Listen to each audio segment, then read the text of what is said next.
Dr. Shefali, everybody, big round of applause. Here we go. Thank you all for being here.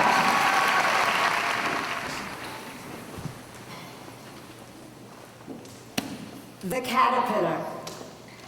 caterpillar, on its way to divinity and brilliance, endures a gruesome death. It disintegrates onto itself. It dies onto itself. It sheds, molds, and eviscerates into its own being, and lends itself into an inchoate, nebulous, ambiguous, amorphous mess. But don't be fooled. There is high-order processing taking place within this goop. And then, eventually, what comes to be is the supreme intelligence, the divine masterpiece we call a butterfly. A butterfly who doesn't sit in its egoic majesty for too long, just for a few weeks, and then it dies. Now, if this isn't a supreme metaphor that nature has given us, a peek into the laws of universe itself, the laws that govern all that exists, that pivots the foundation beneath which our existence lies, that life and death are inextricably one, and often concomitant, successive, sometimes just a hair's breadth between life and death. It teaches us that life is intelligent, it is interdependent, and it is, whether you like it or not, impermanent. Most of all, the journey of the caterpillar to butterfly teaches us that change will occur, but only after a shocking metamorphosis, and definitely an absolute death. Death not maybe of the physical self, but certainly, whether you like it or not, each one of us will certainly face death of the false self. In the caterpillar's case, it's outer layers. In our case, our false self. The self that we believe is us. But no, it is a representation. It is an inauthentic part of ourselves that we were inherited with because we were raised by people who were unaware of their authentic self. So the caterpillar's journey teaches us that disintegration is pivotal on its way to transformation. And it is that which we resist the most. And that's why transformation comes hard. But if only we understood that it is through the dying. I tell my clients all the time, you have two ways to change. It's really quite simple. Either you can evolve, become aware, crumble, eviscerate, kill that ego yourself willingly, or pain will come. Because the universe is benevolent, you see. It waits for us to evolve. It gives us plenty of chances. But we don't take them. We don't take them because it's intolerable, that pain. It's so discomforting to shed the layers that we believe are serving our highest selves, but they are not. So pain will come. And it is only through that pain, because it is benevolent pain, that the soul will eventually become, because this is its deepest yearning, whole. So you have a choice here. And this is what this weekend will ultimately present to you. Do you want to evolve and transform through consciousness, willingly, through volition? Or do you want it to come through pain?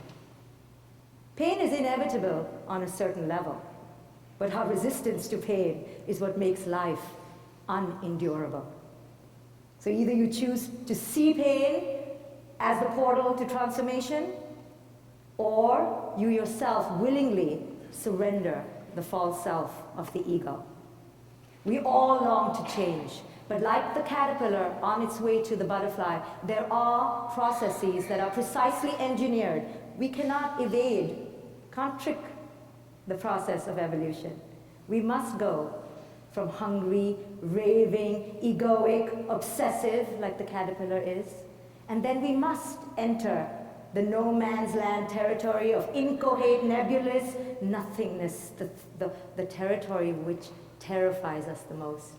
But then yonder lies the wings of the butterfly and emerges a free spirit. But this is the path to transformation. You can't skip any of this. You ask me, but what lies there? Tell us. And I say to you, I beckon, I challenge, I seduce, anything with my words, poetry. Come, it is liberation here, freedom. All you need to give up. Of course, when I say that, you know, all you need to give up. Just your entire lifetime's baggage of low self-worth, of lack, of unbelievable pain that is not really yours, that really came from your ancestors. You believe it's yours. Just, if you gave that up, you would be on this side of liberation, freedom, lightness of spirit. And then you, eager, because you do get seduced by poetry and pretty words, you go, oh, I like that. I want that lightness. Come, I want it. Come, I'm ready. And as you go to the precipice, almost ready to make the leap, you notice, whoa, whoa, whoa, whoa, whoa, whoa, whoa, whoa. There is this vast terrain of icy cold nothingness in between you and me. You're tricking me. I can't come here because none of my family, my friends, they'll scoff, they'll laugh, they'll mock. And I'm terrified to traverse this icy terrain on my own. And I watch and go, you're almost going to leap. But then I let go because I know now, which I didn't know when I was in my early years as a therapist, that you never impinge change on anyone. Because the soul will evolve at precisely the time it is meant to evolve. And when I was young and naive, I used to be flustered by the lack of courage. Come, just leap. By the lack of trust and surrender. And I used to judge and criticize my clients silently.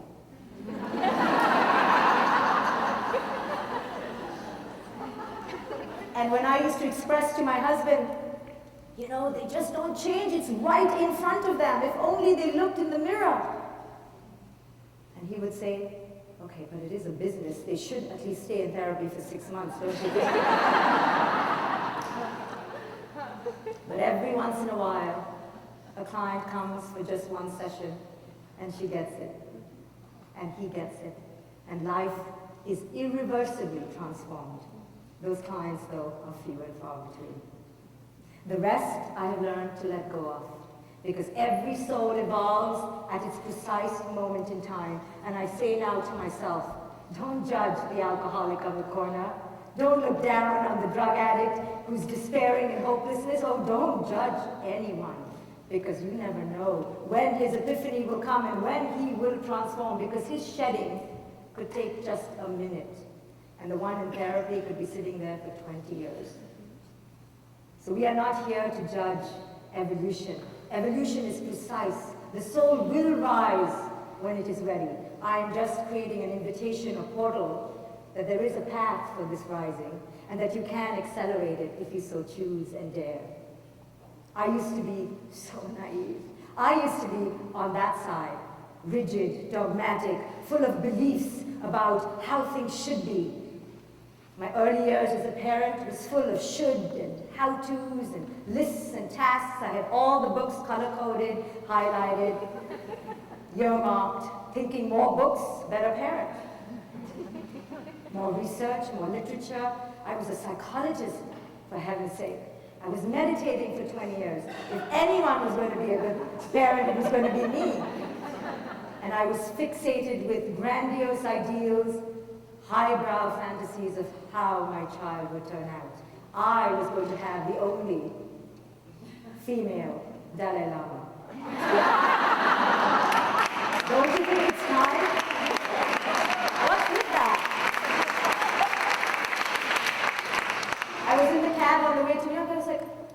someone questions that. She's coming in many ways. I was going to have that child who in Disney World would stop me and say, Mom, this is such an incredulous, superficial waste of time. Can't we be doing something more uplifting, up-leveling our engagement? Should we be in the Louvre, looking at art, feasting in nature? Maybe in a couple lifetimes more, that child will come to me. Because obviously the ego is large and roaring still. So the first 3 years of my life as a parent was spent fighting the reality that my fantasy was not going to come true. And I fought, and I fought, and I raged, and I read more books. But the books say, if I just said it like this, and if your naughty chair and naughty stool and naughty corner is just pretty enough and comfortable enough or severe enough, who knows, monochromatic, fluorescent, who knows, every book says it differently, maybe then that child would emerge, and then I would feel whole and complete as a parent. And I read and I fired myself up and I became more pompous and arrogant. And where was the bliss that was supposed to be as a parent? Where were those lovely lullaby-filled hours of seamless, energetic symbiosis? Wasn't happening. The babysitter was in the bathroom for 2 minutes too long, and I'm like, come out now. And I was in India. My daughter was around 3 years old. And I was about to give yet another lecture to yet another naive group of parents who were coming to listen to yet another expert on how to parent. And I was trying to make the lists, and I had the PowerPoint. In those days, I used to be very attached to my PowerPoints. And I was practicing, and I was making my slides. And then I noticed a mouse appeared. No, really, a mouse. If you go to India, mice are aplenty. Mice for every Indian house. So there was the mouse. The prerequisite mouse was right there. And I froze. And it was a symbol of something deeper. I kid you not. The mouse was the representation of the fear I was emboldened to not face. It was emblematic of my deepest vulnerabilities. Mouse stared at crazed parent, parent stared at mouse. No one was moving. And I could not muster the strength to chase it away. The only choice I had was to face it. PowerPoint, incomplete, speech was to be given in a couple of hours, and there I am facing, literally and metaphorically, the disintegration of everything I knew to be a parent. And it dawned on me then that I have been living in fear, that every book I've been reading on parenting has been completely fear in disguise. They have pretended that there was a solution to this thing called raising children, and money has been made in the millions out of the feeding of our fear. There is no control. There is no control. And as I stood there facing the mouse, I realized there is no control. And the greatest awakening you can have is through your child, because it is only the child that you seek to control the most that will refuse to bend under your will. Your children come here not so that you can produce and create them into your greatest fantasy. They come here to show you one fundamental truth, indestructible truth about the universe, that you have only control over your selfhood. No one else. But it is a trap, is it not? What an illusion, because they did come from you, or you're feeding it every day, and you're spending millions, hundreds, dropping to baseball games, taking them to classes, buying the violin, throwing the violin out, yelling at them for piano. Okay, let's try the harp, play something, do something, be something. All of this is just a trap? Wow, how beautifully designed. Designed for us to fall into it, to bathe, slather ego upon ego, illusion of control over illusion of control. And then once in a while we get that compliant kid and we go, see, I knew what I was doing was working. But all of you are here because you have at least one non-compliant kid. At least I hope you do. I hope you're blessed with someone who can dare to look at you in the eye and say, who are you trying to control? And I say no. And that is when the greatest teachings can occur, if you are willing to look in the mirror. But precisely when your child roars up and says no, because they're saying not no to you, because they couldn't really care less about you. Do you really care about your parents today? No, they're saying no to the ego in the parent. But we, so foolish because we don't even believe we have an ego. We believe they're saying no to ourselves because it's so fragile, that self. You go, why, you say no to me? They don't care about you. Their inner self smells fraud, smells inauthenticity, and they say no to that. But we don't know that, right? And what do the books tell us? What do all the gurus tell us? When your child says no, check them. Fix them, control them, subjugate them. How dare they? Who is the parent and who is the child? Because the hierarchy has been set. Because this entire culture we live in has been beautifully designed for subjugation and dominance. Every relationship, the educational system, the religious institutions, the parenting dynamic is deliberately designed to subjugate the uprising of the singular sovereign spirit. And how do parents and culture perpetuate this? By telling us that children, they are to be seen, not heard. Children, what do they know? Children, they are lesser than. And we, because we're thirsty for significance, for dominance, for power, which we never had as children, we lap it up. And this is how legacy of shame continues one generation after the next. We are all drinking, as I call it, the Kool-Aid. And as I sat there in India, facing the mouse, I said, could it all be a mass delusion? Could it be that this is all a lie? Could it be that no, the parent-child relationship is not designed to fix and produce the child for the ego of the parent? No, it is in fact designed for precisely the opposite.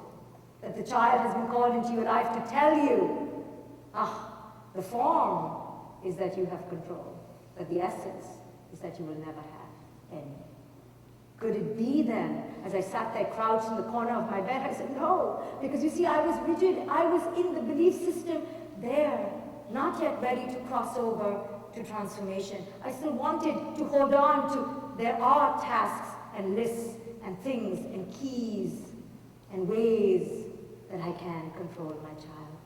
I was teaching that to all my clients. I was going to teach a seminar on it in a few hours. So now what? And that was my first step. Mouse the witness. My first step into incoherent, nebulous territory. I was entering to form the chrysalis. I just didn't know it then. And the next day I went and the seminar bombed because they came ready with their pens, ready to watch and learn and take down notes. Give us the one thing we can say to our child to make them brush their teeth and eat their carrots and love their beans. And I stood there and I said, I have none to give you. Not one word, not one sentence, not one key, but I can teach you why your children came to you. The lecture was a deep and dark failure. And I began for the first time to understand why we don't change. Because in that no man's land, when I began to live there and began to talk about my message, no one wanted to hear. Who would believe me? No control, release control, your children are here to teach you. Who would believe me? But I wrote and spent so much money on this makeup.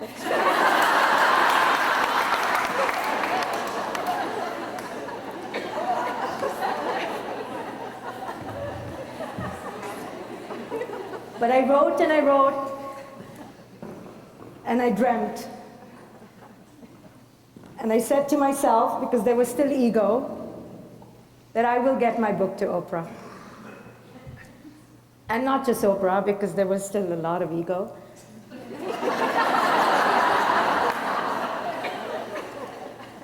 Who else? My husband, my friends would say, I said, you know, maybe the Dalai Lama. Eckhart Tolle, of course, notice none of them have children.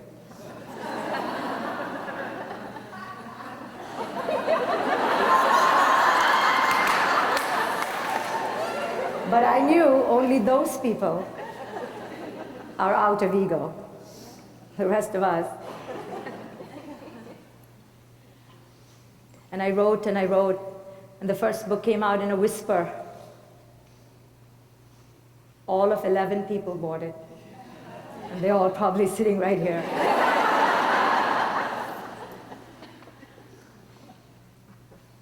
And fear besieged me every single day. Am I crazy? Give it up. Let it go. Write something mainstream. Sell a few books, make some money. Write how to. Put how to in the cover. How to. I'll tell you all the gimmicks. How to raise a successful child, a resilient child, an empowered child. Give them the 5 keys. Put the actual key on the cover.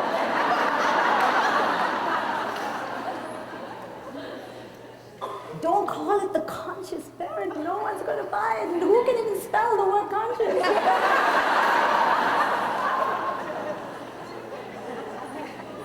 But then, one day, true story, I was on the internet and I read a blog. And I didn't know at that moment that the blog was written by a woman who had hosted Eckhart Tolle in her living room, and together they had written The Power of Now. It was just a moment in time, which I responded to, and I wrote to her in the blog that I have Eckhart's teachings on parenting. It's like she's never going to read it anyway, just boast it to its highest level. I have the book written already, I wrote in the blog. It is Eckhart's Answer to Parents. Who reads blogs? Seriously, do you read the replies to your blog? She did. She replied to me that very night. 6 days later, I was on the plane to Vancouver. No book, just a lot of conviction, a lot of inspiration. And she said to me, you know, I never give contracts just like this. Are you sure you have a book in you? And I said, yes. And the book was written. And then I wrote another book because the foolishness keeps you going on some level. Ignorance is the driving force of quite a lot of action. And I wrote a book called Why You Should Never Discipline Your Children Out of Control. 4 copies were sold. And then eventually, one parent to another parent, one moment, one child, one family. And here we are, 6 years later. Conscious parenting is a term, if you Google it. It's a thing because of you. So one acorn can grow into the magnificence of an oak tree. One tiny spider can architect a city stronger than steel. Chaos theory says the mildest perturbation of one butterfly wing has the potential to create a hurricane weeks later. So then, perhaps, the flap of a seagull can influence the cadence of the ocean wave. Perhaps the scuttle of the crabs, the floats of the cloud. Perhaps the train of ants that you kill in your kitchen could very influence the heat of the sun rays. Such is the power of one. The indubitable power of one child's smile in a room full of stodgy adults. The power of your friend's silver laughter when you are in unconscious stupor. And then, most simply and profoundly, the return of yourself to your one breath. One acorn, one spider, one child, one breath. This is the power of one. One is not one. One is a million. You are a million.